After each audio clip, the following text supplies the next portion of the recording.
Story is the story of a murder that took place also in Letcher County, Kentucky. But this one is actually a double murder.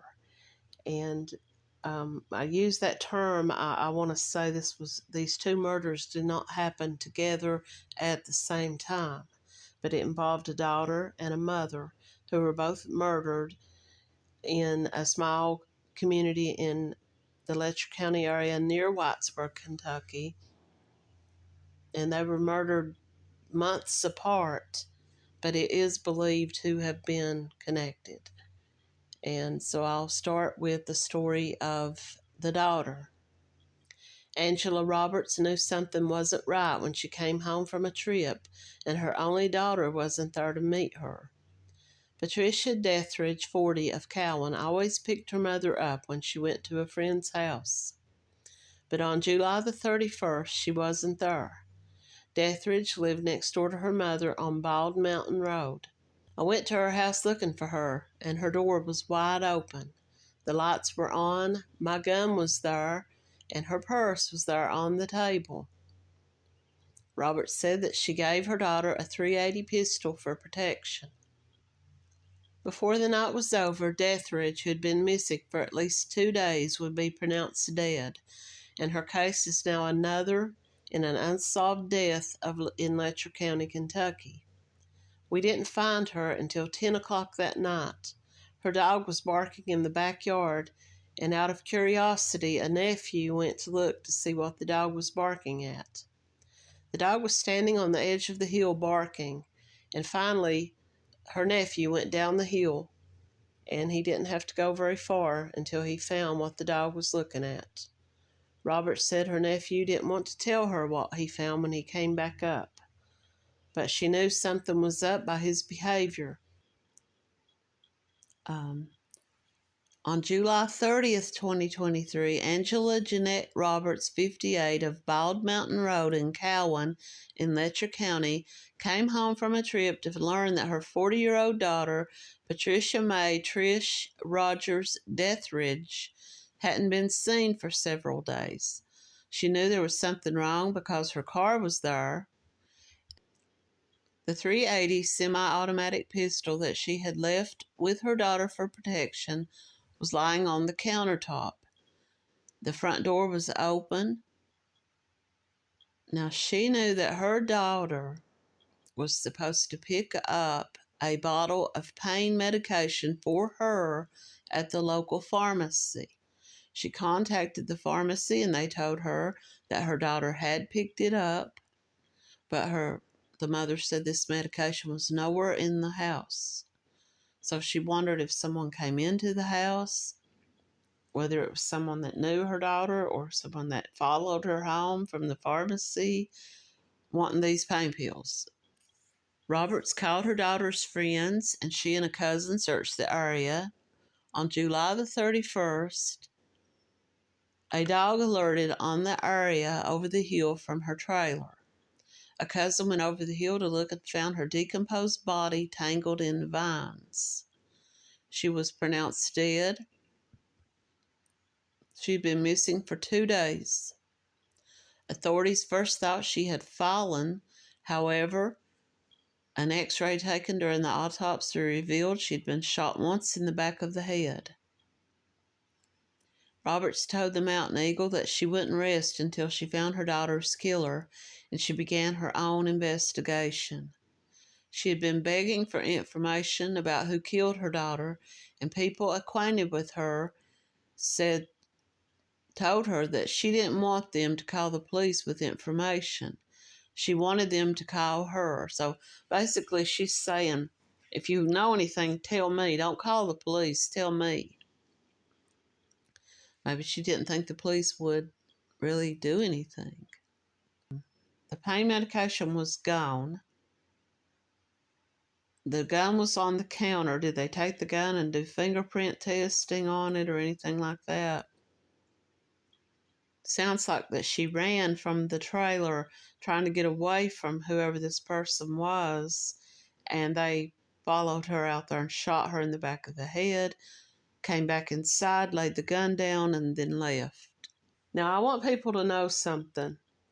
These cold cases, these unsolved cases in Letcher County, many of them are being investigated by the Kentucky State Police in Hazard. A lot of people are trying to link them to Mickey Steins, and for those of you who don't know and haven't followed, Sean Mickey Steins was the sheriff of Letcher County, Kentucky. And last year, he went into the chambers of the judge in the Letcher County courthouse, Kevin Mullins. This was a man that he had worked with and had worked for as a bailiff and had known for many years. And the two of them had actually been seen together with other employees of the courthouse that day having lunch. And he sat down in the judge's office and they sat on camera. It was all recorded on camera. And after a while sitting there talking to him, the two men, he took the judge's phone and made a phone call, and he pulled out his service weapon and began to shoot the judge, and he murdered the judge in his office. And this is well-known news. It's been on court TV. It's been on a lot of different TV, video and podcasts and such. And I've got a couple of videos myself about it. But the reason that they're talking about this is it seems almost like they're wanting to link Mickey Steins and these unsolved cases.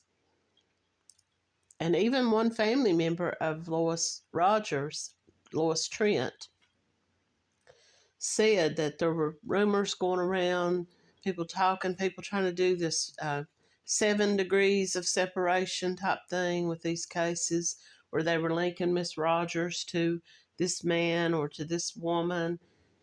And nobody really thinks that these cases are linked. A lot of people think, well, the sheriff was busy doing other stuff, so he wasn't investigating these. But like I said, most of these are under investigation by the Kentucky State Police. So I don't know that there's any kind of connection to any of these. I think it was 2 days prior to this, the daughter, Trish Deatheridge, had gone to the local pharmacy to pick up some pain medication for her mother. And her mother asked her, are you going to pick the medicine up? And she said she did pick the medicine up and took it to her mother's house. But now the pain medication was nowhere to be found in the house. She contacted the pharmacy and they confirmed that her daughter had picked the medicine up 2 days earlier. As the investigation into the daughter's death continued, the death certificate listed the manner of death as pending investigation. So Angela Roberts was upset about this because the coroner, this Perry Fowler, who was the coroner, did not list her daughter's death as homicide. He listed it as pending investigation. And the mother was upset about this because it almost was like they were trying to find a way to call it a suicide. Now, they found no weapon around her body down here in this underbrush of kudzu vines. They found no gun. So how did she shoot herself in the back of the head?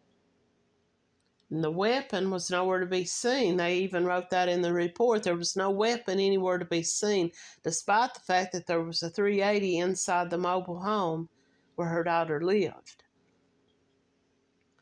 Was this the gun that was used? This was something I couldn't find in any of the reports that I read.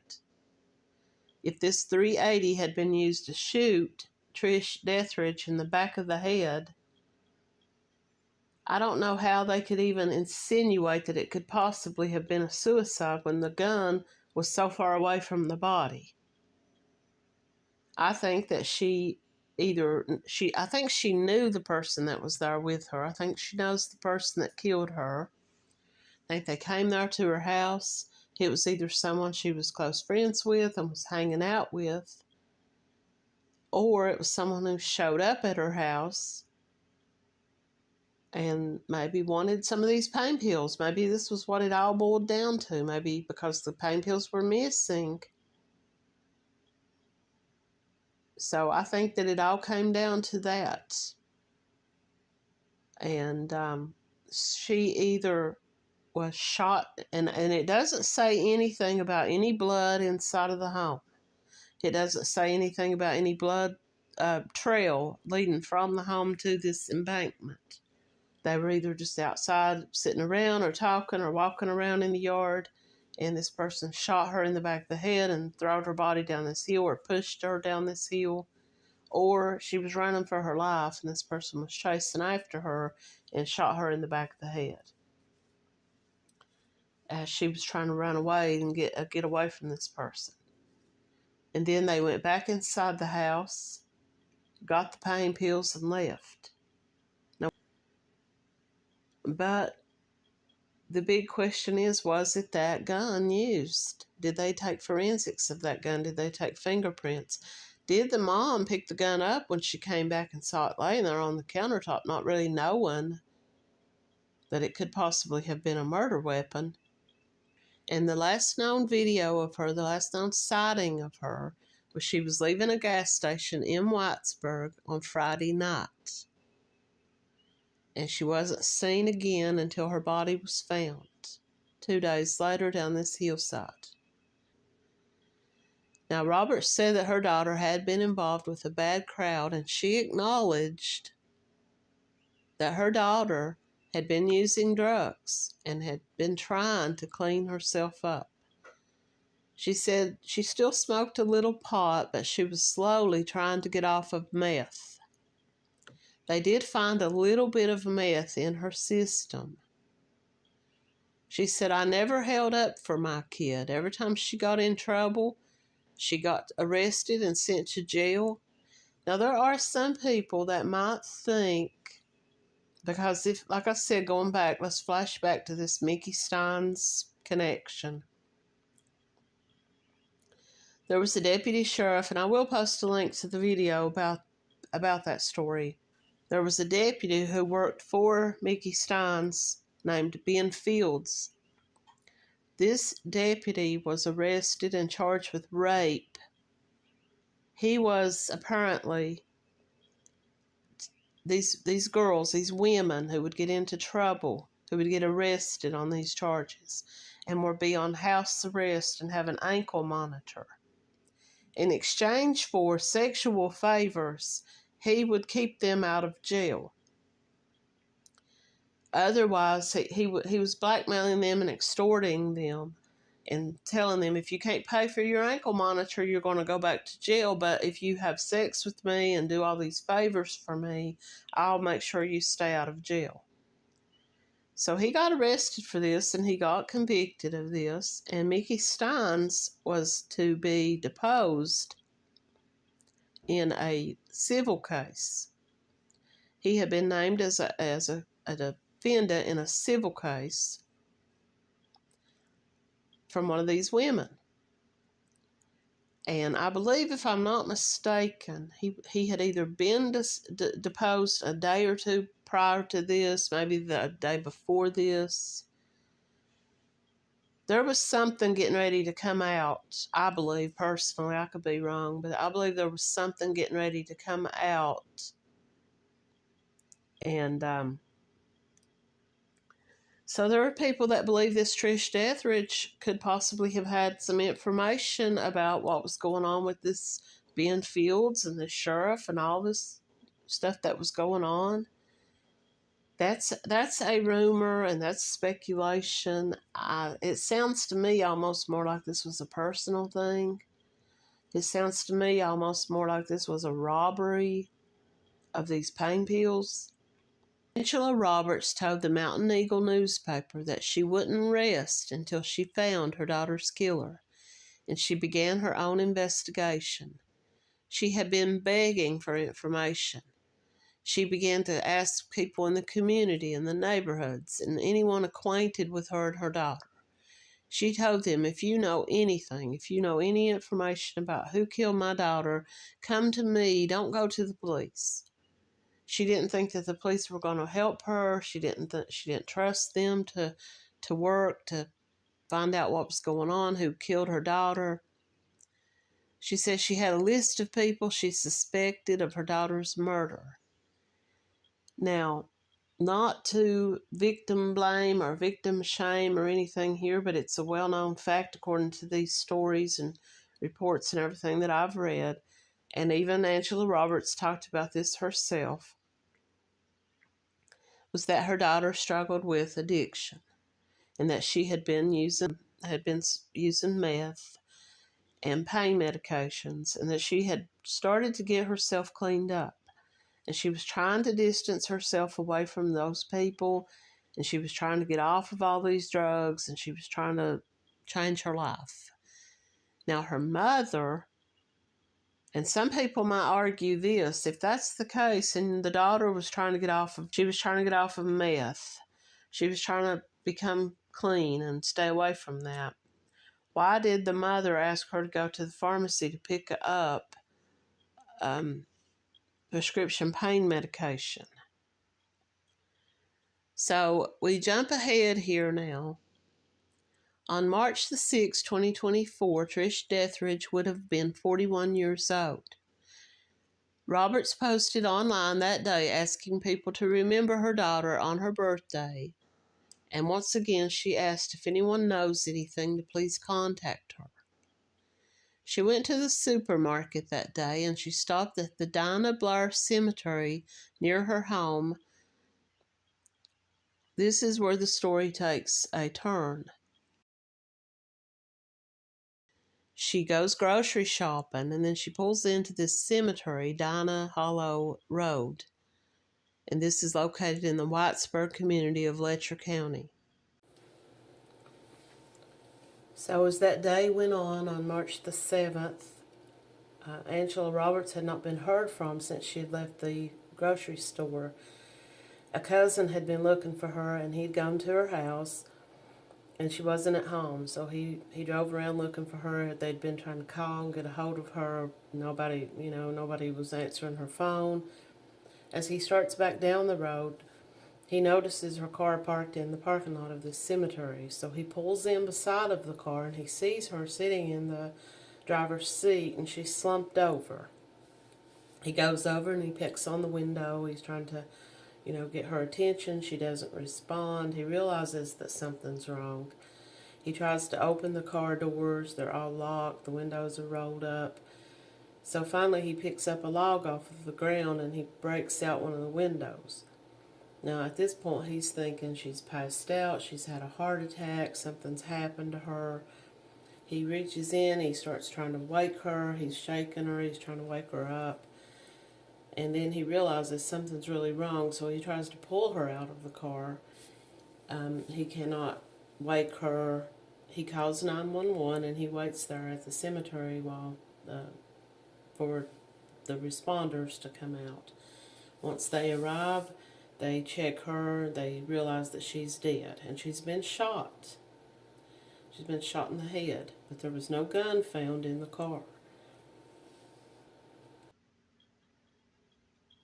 Kentucky State Police responded to a report of an unresponsive woman on Dinah Blair Hollow Road. When they arrived, they found Angela Roberts, 59, of Whitesburg, dead from an apparent gunshot wound. Roberts' remains were sent to the medical examiner's office in Frankfort for autopsy. Now, this is the same medical examiner's office that had the DNA from Amber Spradlin, that has the DNA from Lois Rogers Trent, that has the DNA from a lot of other cases, and people have waited 2, 3, 4 years for some of this DNA from this crime lab to be, people are waiting for somebody in some of these cases to even be arrested. Kentucky State Police are examining DNA evidence in the investigation of the murder of Angela Jeanette Roberts. Kentucky State Police Crime Lab collected samples and swabbed Roberts' car at the time of the crime. Roberts, age 58, of Bald Mountain Road in Letcher County, was pronounced dead shortly after 11 o'clock on March 7th. This was around 6 months from the time that her daughter was shot dead near her home. There was no gun found at the scene, despite the fact that Roberts was known to carry at least 1 or 2 firearms with her. So they don't know, once again, just like with the daughter, I don't know if they were able to determine the type of bullet, the type of gun that was used to kill Angela Roberts, if they were able to determine the type of gun that was used to kill her daughter, Trish Roberts, Deatheridge. If it was the same gun, I don't know. I can't find anything about that. It just says that there was no gun at the scene. Roberts had been very vocal and outspoken against the police and against the investigators, and said that she was looking for information herself on her daughter's killer because she felt that if anyone was going to get justice, it wasn't going to come through the police. And so she was pronounced dead 6 months after her daughter. So it sounds like that she was on to somebody, she was closing in on somebody. She may have found out who did this and was planning some type of revenge. She may even have arranged to meet with that person. And she herself ended up shot. This is my belief, and I believe that someone followed her there. It could have even been someone that she had arranged to meet there, a family member, who said, today's her birthday, let's go to her grave and put some flowers out or something like that for her. And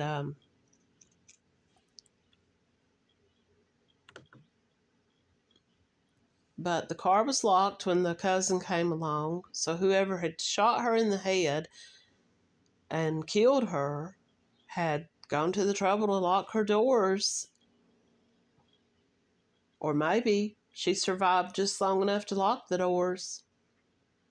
There were no windows broken out of the car as far as gunshots, so they didn't shoot her through the glass.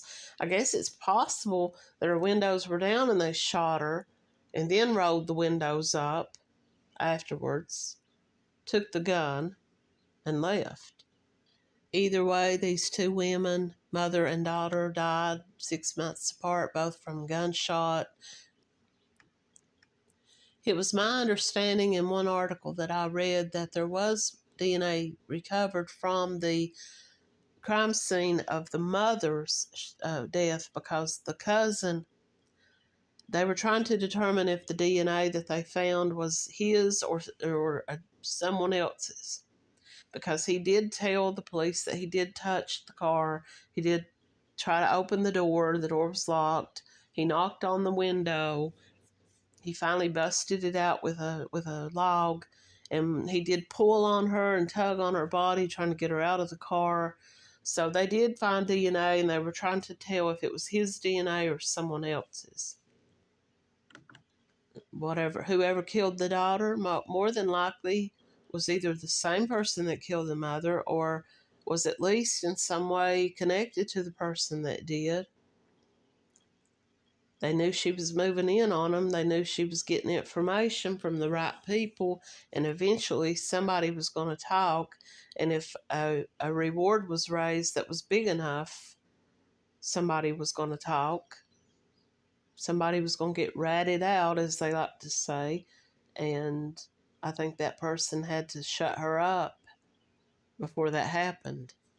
But after she began speaking publicly about her daughter's shooting death, she left no doubt in the minds of the community how she felt about it. She felt that she did not necessarily to say that the coroner or the police were trying to cover anything up, but that they just were not willing to say, yes, this was a murder. And this came. Now, Lois Rogers Trent had been murdered in her home without a gunshot. This was a bludgeoning, according to what I was able to find. She'd been beaten to death inside of her home in 2021. I don't think her case was in any way, shape, or form related to these two women's case, but I think that the police and the people that um, did public service for the police and the community didn't want it to get out that there'd been two more murders. They didn't want Letcher County and Whitesburg to be known as the murder capital of eastern Kentucky, So they were kind of sitting on this. They weren't willing to say this was a murder. But I think everybody in the community knew that it was. And it's a very tragic and very mysterious case. And I think there's a lot of people out there who know about this case that don't find it at all mysterious. They probably know exactly the rumor mills and the talk of who is involved in this. And will this case ever be solved? Is this going to be another case like Lois Rogers Trent? Are they waiting for DNA to come back on this? Has this just kind of been swept under the rug? But at either rate, to wrap this story up, I'll just say both these cases are still unsolved. And this is not the end of the series that I'm doing on Letcher County Unsolved Murders. There are more. Believe it or not, there are several more. And my next video is going to be one that I've been working on. And I hope that everyone will come back and watch it. Thanks for watching.